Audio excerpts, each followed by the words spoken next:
இந்த போறப்பு தான் நல்லா ருசிச்சு சாப்பிட கிடைச்சது. வணக்கம் நண்பர்களே, அனைவரையும் அன்புடன் வரவேற்கிறது ஃப்ரம் கோவை.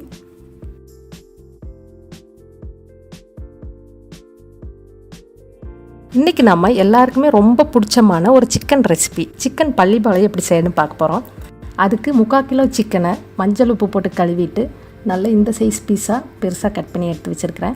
இதுக்கு சின்ன வெங்காயம் பெரிய வெங்காயம் ரெண்டும் யூஸ் பண்ணலாம். எதுனாலும் நான் 250 கிராம் சின்ன வெங்காயம் பொடியை கட் பண்ணி வச்சுருக்கிறேன். ஒரு கைப்பிடி அளவு தேங்காய் நீளவாக்கில் கட் பண்ணி வச்சுருக்கேன். மசால் பொடி பார்த்திங்கன்னா மிளகுத்தூள் 1 ஸ்பூனு, மிளகாத்தூள் 1/2 spoon, garam masala 1 spoon, 1/2 spoon மஞ்சத்தூள், கருவேப்பிலை 2 இனுக்கும், 10 காஞ்ச மிளகாயாக கட் பண்ணி வச்சுருக்கிறேன். முதல்ல ஒரு பேன் அடுப்பில் வச்சுட்டு நம்ம இதெல்லாம் தாளிக்க ஆரம்பிக்கலாம். ஒரு 100 ml நல்லெண்ணெய் விட்டுக்குங்க. நல்லெண்ணெய் தான் சிக்கனுக்கு ரொம்ப சூப்பராக இருக்கும்.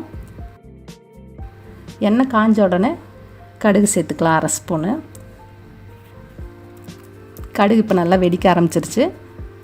காஞ்ச மிளகாயும் கருவேப்பிலையும் சேர்த்துக்கலாம். பார்த்து கொஞ்சம் கேர்ஃபுல்லாக செய்யுங்க, மிளகாய் வெடிக்க ஆரம்பிக்கும். பொரிஞ்சிருச்சு மிளகாயும் கருவேப்பிலையும். கட் பண்ணி வச்சுருக்க வெங்காயத்தை சேர்த்து 2லேருந்து 3 நிமிஷம் ப்ரௌன் கலர் ஆகிற அளவுக்கு வெங்காயத்தை வதக்கலாம். வெங்காயம் இப்போ நல்லா வதங்கிடுச்சு. தேங்காய் சேர்த்துக்கலாம். தேங்காய் சேர்த்துட்டு 1 நிமிஷம் நல்லா வதக்கிடுங்க. நான் சொல்ல மறந்துட்டேன், 1 ஸ்பூன் இஞ்சி பூண்டு பேஸ்ட்டு இதுக்கு சேர்த்துக்கலாம். தேங்காய் நல்லா வதங்கிடுச்சு. 1 ஸ்பூன் இஞ்சி பூண்டு பேஸ்ட்டு சேர்த்துக்கலாம். இஞ்சி பூண்டு பேஸ்ட்டு சேர்த்துட்டு பச்சை வாசம் போகிற அளவுக்கு வதக்கிடுங்க. அதை நல்லா வதங்கிடுச்சு. இப்போ நாம் அடுப்பை சிம்மில் வச்சுட்டு எடுத்து வச்சுருக்க எல்லா மசால் தூளையும் சேர்த்துக்கலாம். இதுக்கு கரம் மசால், மிளகுத்தூள், மிளகாத்தூள், 1/2 ஸ்பூன் மஞ்சத்தூள் சேர்த்துருக்கேன். கழுவி வச்சுருக்க சிக்கனை சேர்த்துட்டு ஒரு 2 நிமிஷம் நம்ம போட்டிருக்க எல்லா மசால் பொடியும் சிக்கனோட கோட்டாகிற மாதிரி நல்லா கலந்து விட்டுக்குங்க. அடுப்பை ஹை ஃப்ளேமில் வச்சுட்டு நம்ம மசால் பொடி போட்டுட்டு கிளறிட்டு இருந்தோன்னா மசால் பொடியெல்லாம் கருக ஆரம்பிச்சிரும். அப்புறம் சிக்கன் டேஸ்ட்டு மாறிடும். 2 நிமிஷம் கிளறிட்டு நம்ம ஹை ஃப்ளேமுக்கு மாற்றிக்கலாம் அடுப்பை.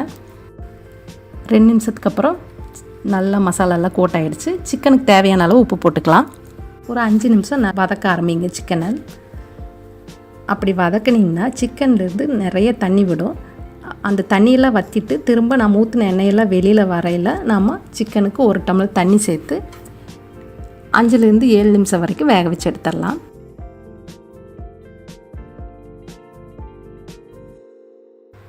இப்போ நான் 1 டம்ளர் தண்ணி சேர்த்து 5லேருந்து 7 நிமிஷம் இந்த ஓப்பன் பேன்லேயே சமைக்க போகிறேன்.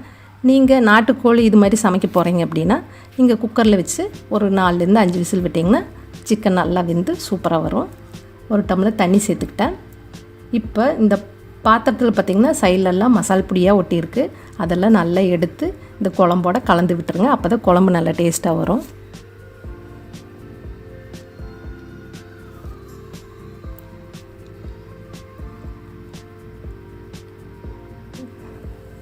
இதை நம்ம ஒரு 5லேருந்து 7 நிமிஷம் வேக வச்சு எடுத்துக்கலாம். இப்போ 5 நிமிஷத்துக்கு அப்புறம் நம்ம சிக்கன் பள்ளிப்பாளையம் பார்த்திங்கன்னா தண்ணி நல்லா வற்றி நல்லா கலர்ஃபுல்லாக ரெடியாக இருக்குது. இன்னொரு 2 நிமிஷம் நல்லா வெந்தரட்டும் சிக்கன். இந்த சிக்கன் பள்ளிப்பாளையம் ரொம்ப ஈஸியாக சீக்கிரமாக வீட்டில் செஞ்சிடலாம்.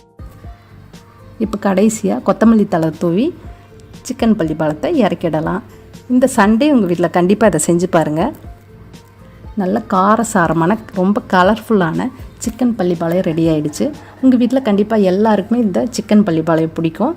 செஞ்சு பார்த்துட்டு எப்படி வந்துச்சுன்ற ஃபீட்பேக்கை எனக்கு கமெண்ட்ஸில் சொல்லுங்கள். பிடிச்சிருந்தா லைக் பண்ணுங்கள், உங்கள் ஃப்ரெண்ட்ஸ்க்கெல்லாம் ஷேர் பண்ணுங்கள்.